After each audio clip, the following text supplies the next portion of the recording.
Sakal Gunarnavasha Vande Guru Sri Charanaravindan.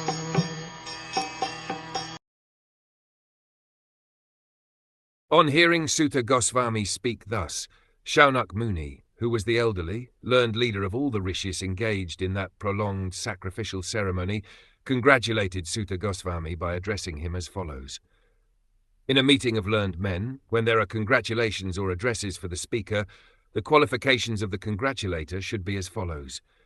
He must be the leader of the house and an elderly man. He must be vastly learned also. Sri Saunaka Rishi had all these qualifications, and thus he stood up to congratulate Sri Suta Goswami when he expressed his desire to present Srimad Bhagwatam exactly as he heard it from Shukadev Goswami and also realized it personally.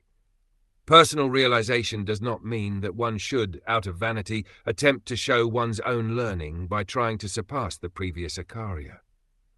He must have full confidence in the previous Acharya. And at the same time he must realize the subject matter so nicely that he can present the matter for the particular circumstances in a suitable manner.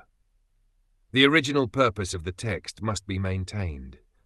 No obscure meaning should be screwed out of it, yet it should be presented in an interesting manner for the understanding of the audience.